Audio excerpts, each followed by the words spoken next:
नमस्कार, मैं रामेश्वर। आज हम कुंडलिनी शक्ति के बारे में जानने का प्रयास करेंगे और इसे जागृत करने के लिए जो गलतियां होती है उसके बारे में बातें करेंगे। तो हम सभी के बॉडी में, शरीर में कुंडलिनी शक्तियां होती है और इनकी संख्या होती है 7, जो रीढ़ की हड्डियों में ही उपस्थित होती है। जहाँ से रीढ़ की हड्डी की शुरुआत होती है वहाँ से लेकर जहाँ पर अंत होता है वहाँ तक। तो जैसे हमारे कमर से ही स्टार्ट होती है रीढ़ की हड्डी, तो वहीं से कुंडलिनी शक्ति का गणना शुरू हो जाती है। जैसे मैं एक फोटो से, इस तस्वीर से बताने का प्रयास कर रहा हूँ। ये बीचों बीच हमारी रीढ़ की हड्डी होती है और इसी रीढ़ की हड्डी में ये शुरुआत में होता है सबसे पहले मूलाधार चक्र, दूसरा होता है स्वादिष्ठान चक्र, तीसरा होता है मणिपुर चक्र, चौथा अनाहत चक्र और पांचवा है विशुद्ध चक्र, छठा है आज्ञा चक्र और सातवां है सहस्त्रदल चक्र। जब हम कुंडलिनी शक्ति के बारे में जानते हैं या सुनते हैं कि कोई बताते हैं कि ये वाला कुंडलिनी शक्ति के पास ये पावर होता है, ये कुंडलिनी शक्ति के पास वो पावर होता है, जैसे हम हवा में उड़ सकते हैं, पानी में चल सकते हैं, रूप बदल सकते हैं, कुछ भी कर सकते हैं, ऐसा जब हम सुनते हैं तो हमारे मन में ऐसा ख्याल आता है कि काश ये शक्ति मेरे पास होती तो। और इसी लोभ में, इसी लालच में हम गलतियां कर बैठते हैं।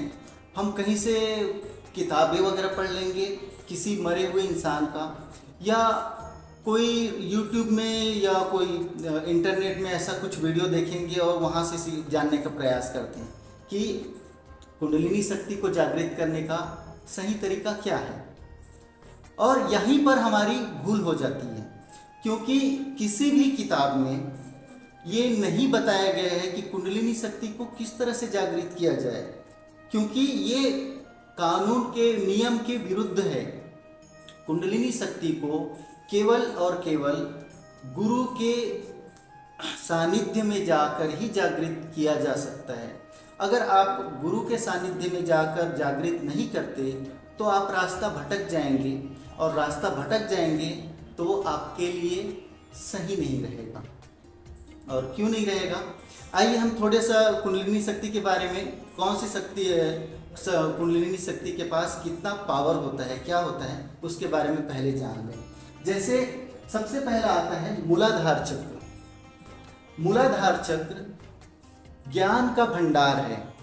जब मूलाधार चक्र एक्टिव हो जाता है तो आपको कोई ग्रंथ पढ़ने की आवश्यकता नहीं है। ये ज्ञान अपने आप आते जाएगा, आपके पास आते जाएगा, कंटिन्यू आते ही जाएगा। ऐसा लगने लगेगा कि जो आप ग्रंथ पढ़ेंगे या कोई भी वेद पुराण पढ़ने का प्रयास करेंगे तो ऐसा लगेगा कि इसको तो मैंने ही लिखा है और ये सारी बातें मैं जानता हूँ। ये पावर है कुंडलिनी शक्ति का आज्ञा चक्र, मूलाधार चक्र के पास। मूलाधार चक्र ज्ञान का भंडार है। दूसरी शक्ति है स्वादिष्ठान चक्र। स्वादिष्ठान चक्र का ये जल तत्व से संबंधित है। इसके वजह से जब स्वादिष्ठान चक्र जागृत होती है, सेकंड नंबर का है, दूसरा नंबर का स्वादिष्ठान चक्र, जब ये एक्टिव हो जाती है तो आपकी शरीर की, बॉडी की जितनी भी इंद्रियां हैं वो आपके आज्ञा से, आपकी इच्छा अनुसार ही काम करेगा। इसका मतलब आप कोई भी बीमारी आपके शरीर में रहे उसे आप अपने मन से ही ठीक कर सकते हैं।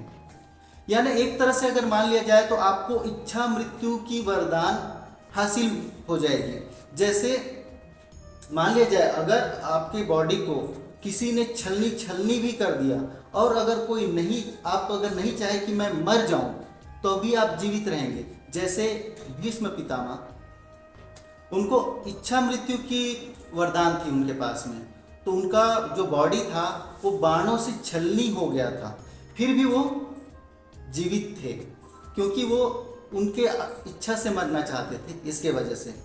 तीसरा होता है मणिपुर चक्र, जो नाभि के पास होता है। ये मणिपुर चक्र ये वायु तत्व से संबंधित है। इसके वजह से जब ये चक्र एक्टिव हो जाता है तो आप पानी के ऊपर चल सकते हैं, हवा में तैर सकते हैं, जैसे हनुमान जी हवा में तैरते थे ना, वैसे ही। तो इस तरह से हम कुंडलिनी शक्ति के पावर के बारे में जब जानने लगते हैं तो हमें लगता है कि काश ये मेरे पास भी होता। और हम किताबें पढ़कर या इंटरनेट में वीडियोस वगैरह देखकर हम लग जाते हैं साधना में।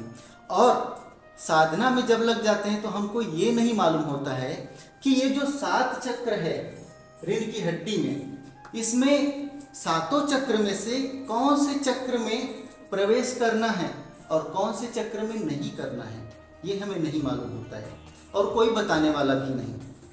क्योंकि आपने किताबें पढ़ी है, किताबों में ये कहीं पर नहीं लिखा है कि कौन से चक्र में कैसे प्रवेश किया जाए। और किसी भी YouTube चैनल में भी ये नहीं बताया गया है। YouTube चैनल में जो भी वीडियोस है और जो जानकारी दिए गए हैं वो सिर्फ आपको रास्ता भटकाने के लिए है। तो ध्यान से सुनिए, आज हम जो बताने जा रहे हैं, इन 7 चक्र में केवल एक चक्र ऐसा है जिसमें साधारण इंसान प्रवेश कर सकता है। साधारण इंसान प्रवेश कर सकता है, लेकिन प्रवेश होगा कहाँ से? जैसे हम साधना में बैठ जाते हैं और आंखें बंद करके जब हम ध्यान लगाने लगते हैं तो सबसे पहले क्या होता है, हमारा आज्ञा चक्र एक्टिव होता है।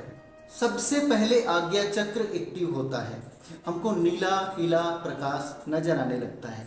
दरअसल वही आज्ञा चक्र है।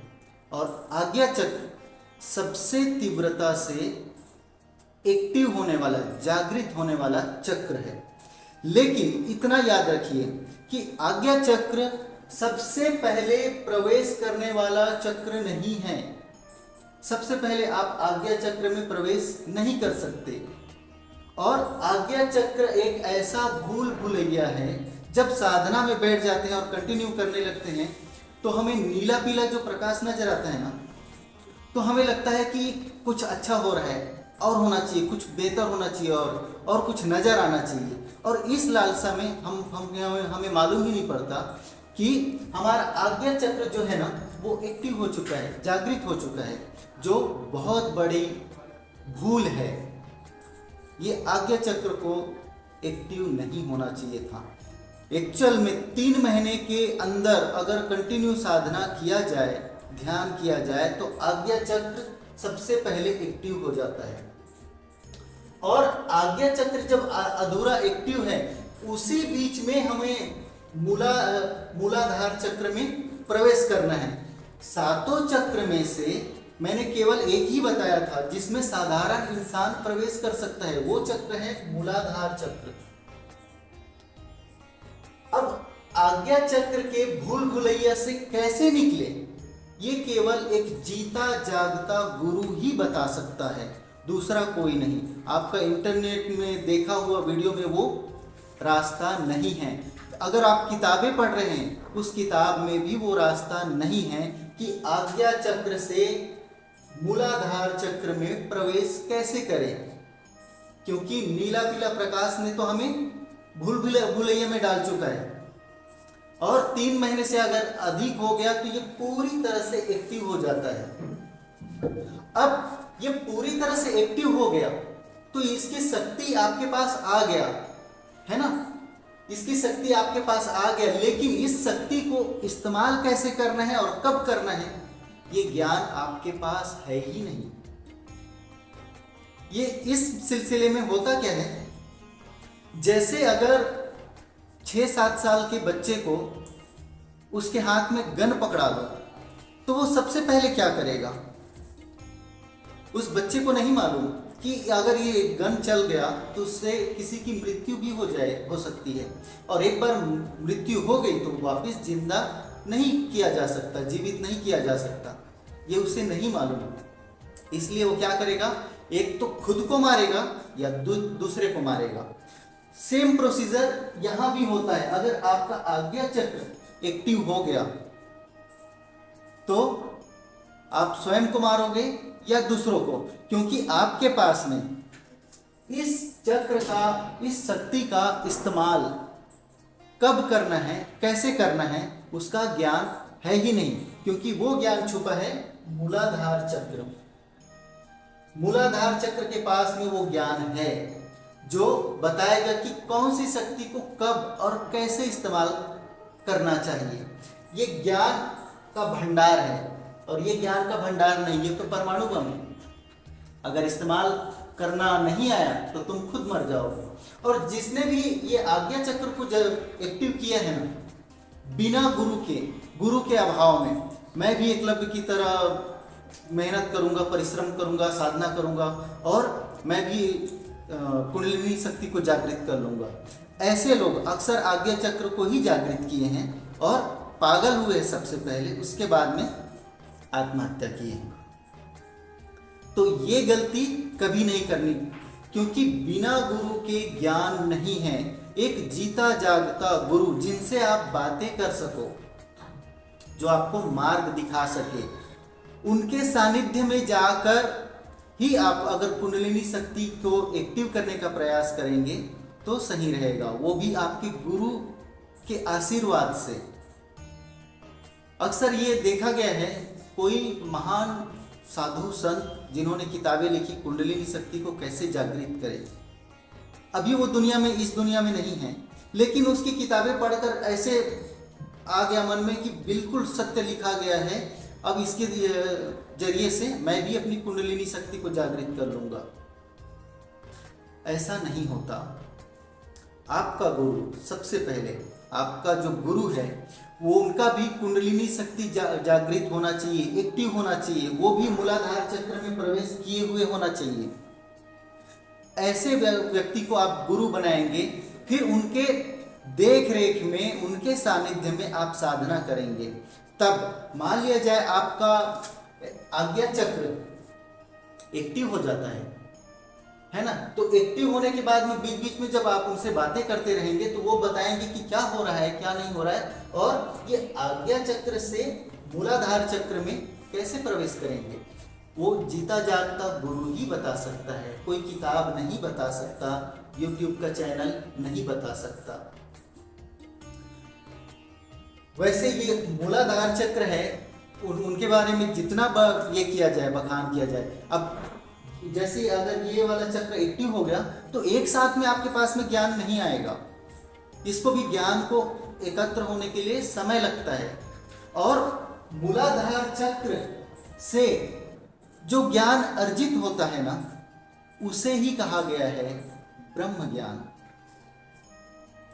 यहां से जो ज्ञान मिलेगा मूलाधार चक्र से, उसी ज्ञान को ब्रह्म ज्ञान कहा गया है। और इस ज्ञान को अगर आप प्रैक्टिकल करते हैं, जैसे मेरे पास से मेरे चैनल पर आप देखते हैं, मैं जो भी बताता हूँ वो ब्रह्म ज्ञान सत्संग, हमने इसी की वजह से इस चैनल का नाम रखे हैं कि ब्रह्म ज्ञान क्या है।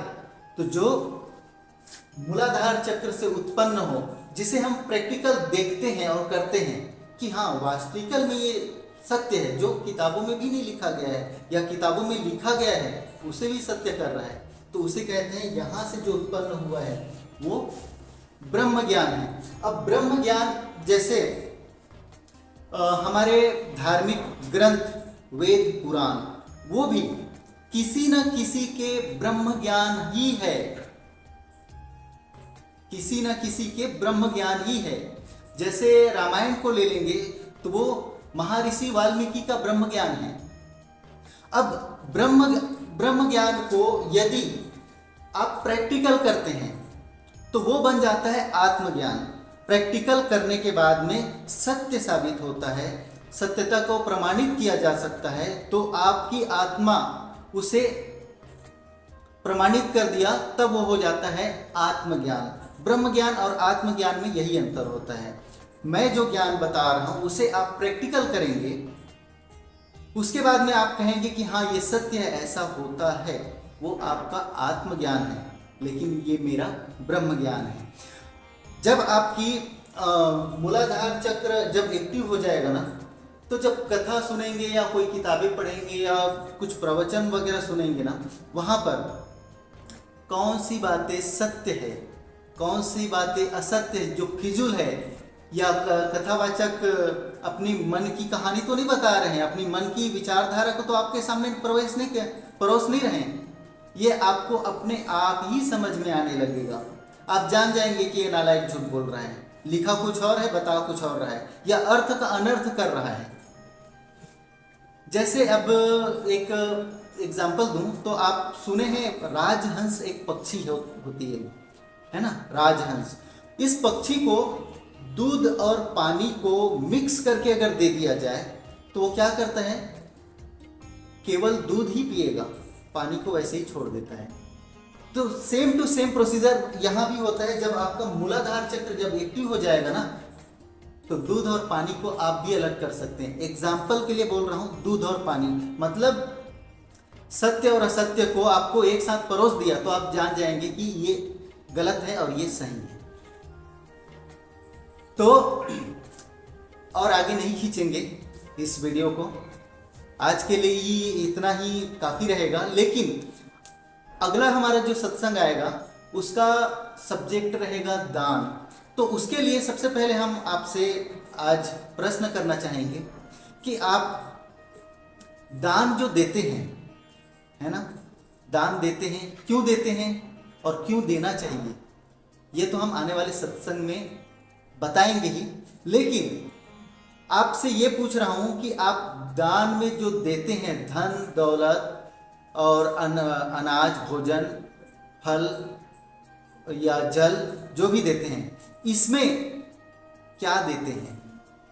पॉइंट को थोड़ा सा समझने का कोशिश कीजिए कि इस पैसा दिए तो पैसे में क्या दिया, भोजन दिए दान में तो भोजन में क्या दिए, नहीं समझे तो मिलते हैं अगले सत्संग में और हम बताएंगे कि आप भोजन में क्या देते हैं, पैसे में क्या देते हैं, जल में क्या देते हैं, और फल में भी दान या भीख के रूप में जब देते हैं तो क्या देते हैं, और आपको दान क्यों करना चाहिए। तब तक के लिए नमस्कार।